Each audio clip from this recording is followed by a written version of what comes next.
E no vídeo de hoje eu quero conversar com você a respeito sobre quando os problemas pessoais, os interesses do colaborador começam a se sobrepor ou a ultrapassar as demandas que a empresa tem. Ou seja, o colaborador começa a trazer os seus problemas e passa a não frequentar reuniões, não performar conforme o combinado e o que o dono pode fazer para reduzir essas chances e para resolver de forma progressiva e gradativa essa interferência da vida pessoal e do colaborador na sua performance e na performance das metas que foram combinadas, beleza? Se você então ainda não me conhece, eu me chamo Lucas Vercelino, eu sou fundador da Decision Pro, onde eu ensino e treino empresários a construírem times que vão depender cada vez menos do operacional e da presença do dono e, com isso, criar empresas enxutas, altamente rentáveis e que crescem e com possibilidade de escala, através de relacionamentos sólidos e do entendimento dos pontos cegos nas relações de trabalho, que é o que estamos fazendo aqui, particularmente do tema do nosso vídeo de hoje, que é a questão de os interesses pessoais, os problemas começam a interferir demasiadamente, excessivamente na rotina de trabalho do colaborador. Então é muito comum, a gente tem passado por situações assim onde o colaborador, eu tenho presenciado isso muito nos atendimentos, que o dono de negócio me conta que o colaborador ele sempre cria uma desculpa para não frequentar uma reunião num determinado horário, ele cria uma desculpa porque ele não conseguiu entregar no prazo, e a gente tem visto isso acontecer com maior frequência agora através das perspectivas, mesmo quando o dono já oferece uma estrutura mínima de gestão. O dono já tem tomado os devidos cuidados para treinar, para gravar os treinamentos, para acompanhar o colaborador, ele faz as reuniões de acompanhamento que eu ensino, ele faz as reuniões de alinhamento com o colaborador, ele fica próximo, ele dá condições de o colaborador performar e mesmo assim o colaborador não performa. Então a gente precisa compreender que isso é um problema que não é só, se você está vivendo esse problema, você não está sozinho, muitos donos de negócio estão vivendo esse problema de comprometimento do colaborador e pode parecer que não existe a solução para esse tipo de coisa, pode parecer muitas vezes que dá até aquela desanimada, eu vejo quanto isso acaba desanimando o dono do negócio, que fica meio que sem saída. Quando o colaborador é bom, é engajado, muitas vezes ele sai para trabalhar numa outra empresa que oferece um salário melhor, ou ele simplesmente sai, parece ser engajado e sai por um motivo assim de um hipercomprometimento, ou seja, ele fala, olha, eu não estou muito alinhado com os valores aqui da empresa, não estou conseguindo atender as demandas e eu vou sair porque eu gostaria de poder atender bem as demandas aqui, estar bem alinhado com os valores. O que ocorre é que depois de todo o esforço do processo seletivo, de toda a tentativa, de todo o planejamento anual que o dono faz e que depois disso, com saídas inesperadas de colaboradores, o andamento do ano, o planejamento do ano acaba desandando em muitos casos, né? Ainda mais quando a estrutura é enxuta, ela depende de pessoas boas e comprometidas trabalhando, engajadas, e isso é uma questão que a gente precisa olhar sobre diversos ângulos, não é um problema que dá para a gente olhar simplesmente, o colaborador não está comprometido, ou a pessoa não quer performar, não tá engajada, a gente precisa ir mais a fundo. E para onde que eu quero levar essa conversa aqui? Eu quero levar para os compromissos e para as chamadas de compromisso desde o começo da contratação, desde o processo seletivo e desde a forma como o dono ele vai alinhar as expectativas com o colaborador para que ele possa aumentar as chances de o colaborador se manter na empresa. A gente vem vivenciando, principalmente com as gerações mais novas hoje, uma crise de irresponsabilidade. É uma coisa que tem acontecido demais, os jovens ali não estão mais engajados, eles sentem muitas vezes quando se colocam regras, eles se sentem dominados, eles sentem que existe um chefe tirânico ali, parece que se perdeu um pouco essa noção de responsabilidade e de compromisso. E aí, o que fazer diante disso então, né? O que nós estamos trabalhando aqui, né? Bom, o primeiro ponto que a gente tem que levar em consideração, eu reforço aqui, é a forma de contratar. Então, lá na entrevista de aprovação, que eu chamo, que é a entrevista que ela ocorre após o desafio, que ocorre após o Sprint Pro, lembrando que o processo seletivo do jeito que eu ensino, ele tem algumas fases, né? É claro que isso eu ensino em detalhes nos treinamentos aqui da Decision Pro, mas assim, a primeira fase é um processo seletivo rigoroso, né? Um formulário, né? Parte do processo seletivo, né? A primeira fase é o formulário. Nesse formulário existem perguntas sobre currículo, as perguntas mais ali protocolares, ali para que isso alivie depois as entrevistas de reconhecimento. Depois dessa fase, vem uma entrevista de reconhecimento, que é uma entrevista mais curta, que ela dura cerca de 10 a 20 minutos, onde é para olhar mesmo, olho a olho com a pessoa, ver postura, ver como ela se comporta, como que ela tá se alinhando, como é que ela se comunica, o ambiente de trabalho dela, confirmar se ela tem internet, confirmar se ela tem um ambiente de trabalho que ela vai conseguir se concentrar, que ela não vai ser muito interrompida. Tudo isso é feito nessa entrevista de reconhecimento, sobretudo hoje, porque grande parte dos meus clientes hoje são do ambiente remoto, mas isso pode ser feito também para ambientes físicos também, não há problema nenhum, é só ajustar algumas perguntas que serão feitas, de repente transporte, distância, enfim, né? Quando é o caso de presencial, disponibilidade para vir para o presencial, ou preferência, tem pessoas que operam mal no online, no remoto e não querem trabalhar, então isso já dá para ter uma noção nessa entrevista e até mesmo fazer contrapontos e tentar ajustar de repente uma proposta ali para a pessoa para equilibrar se ela tiver as características adequadas. Depois dessa entrevista de reconhecimento, é feito o Sprint Pro, que é um desafio de 3 dias, onde se pede através de um problema bem definido, um desafio específico daquele cargo, lembrando que ocorre o planejamento do cargo antes de se fazer tudo isso, né, para se ter uma noção de como que aquela pessoa trabalha na prática. Não são dadas instruções muito específicas, então são apenas uma visão geral de como que aquela pessoa vai reagir. Se ela vai tirar dúvidas, se ela vai... só se abre-se o canal, no caso, então, porque a pessoa pode tirar dúvidas, mas não se dá muitas especificações a respeito disso, ok?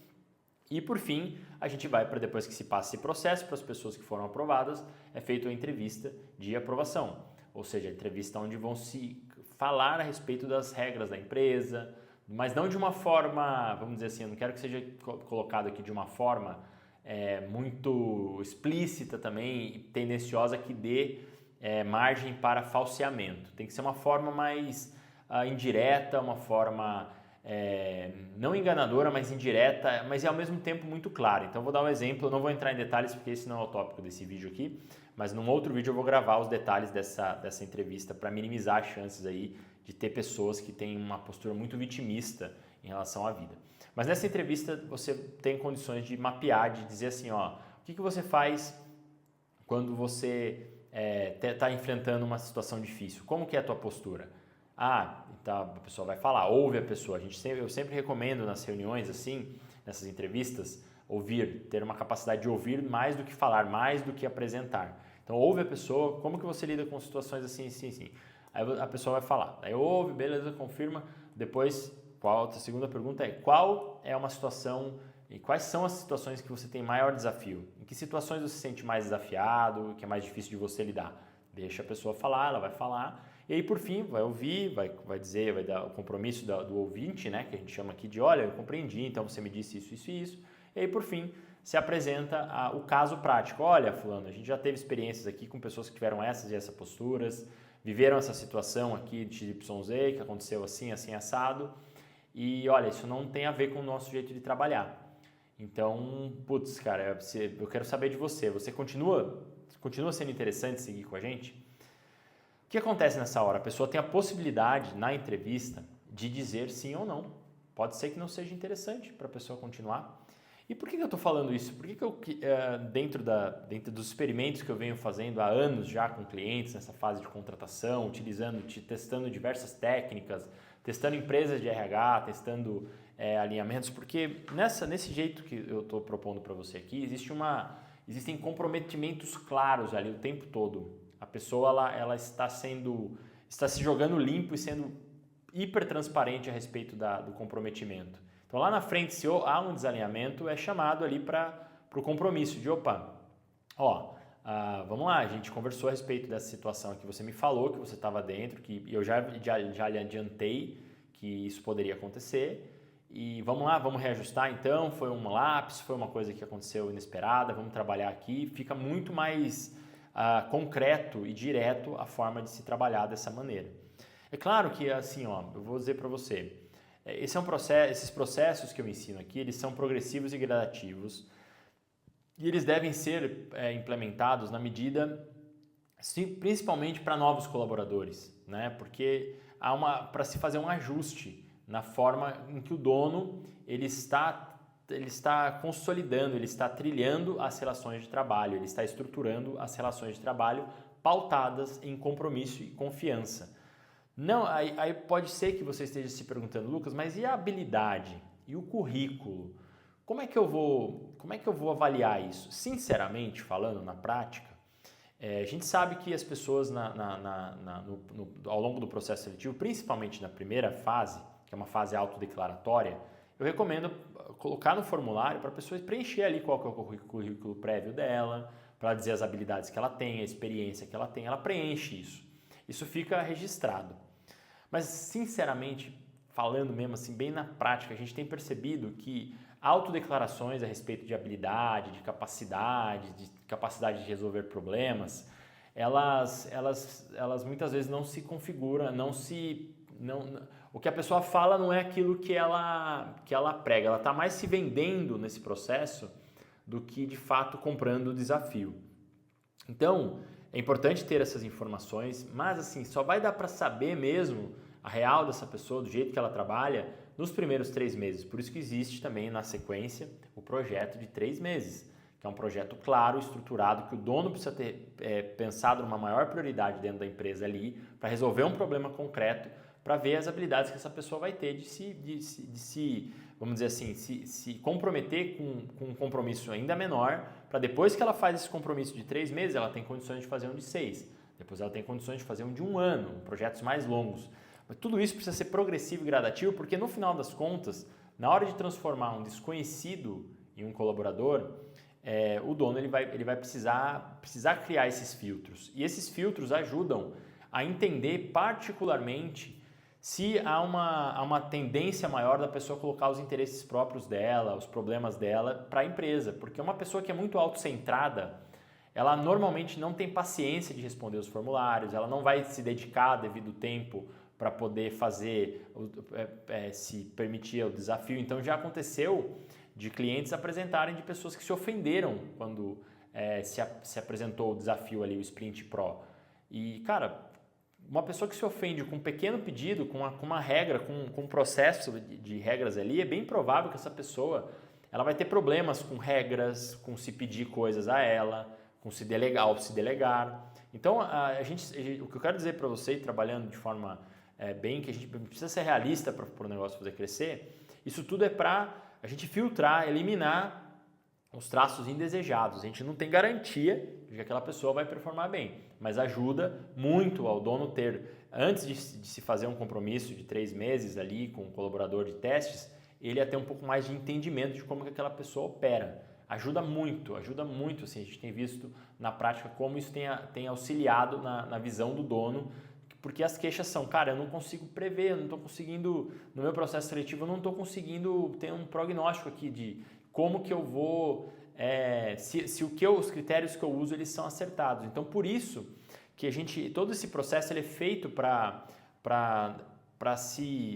contornar a tendência dos pontos cegos que a gente tem de gostar de uma pessoa, de desgostar, do excesso de confiança, das falácias de planejamento, todos esses pontos cegos que acabam,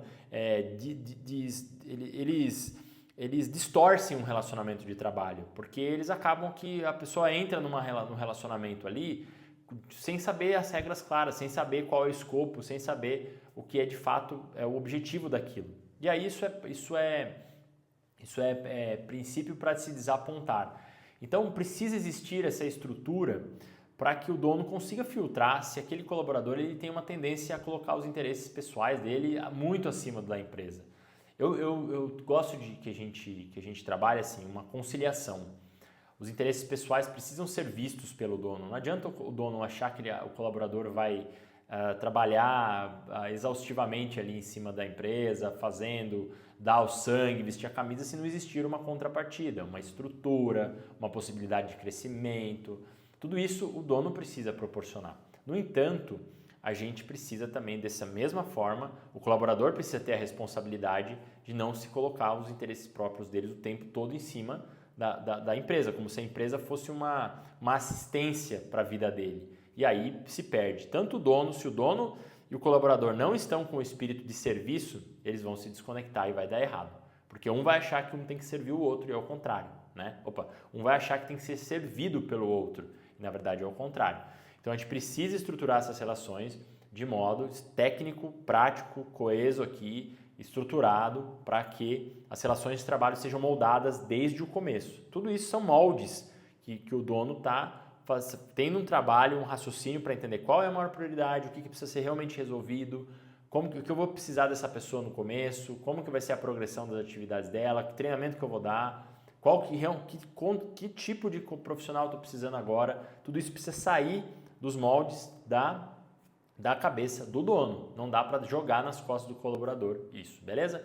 E isso, então, a gente ajuda, né, a evitar problemas futuros na contratação, como é o caso que eu dei o exemplo nesse vídeo aqui, de quando o dono coloca os interesses, o colaborador, ele começa a usar a empresa como assistência e ele não se compromete com aquilo que foi combinado. Então, tudo jogo claro nas reuniões, nas entrevistas, deixar muito claro como que funciona a empresa, de modo que a pessoa saiba onde ela está entrando. Essa é a melhor forma que a gente tem de ter pessoas comprometidas, ao invés de, muitas vezes, seduzir a pessoa, criar uma história, uma trama ali para a pessoa ficar engajada para trabalhar e no final das contas depois a conversa ser outra dentro da empresa, beleza?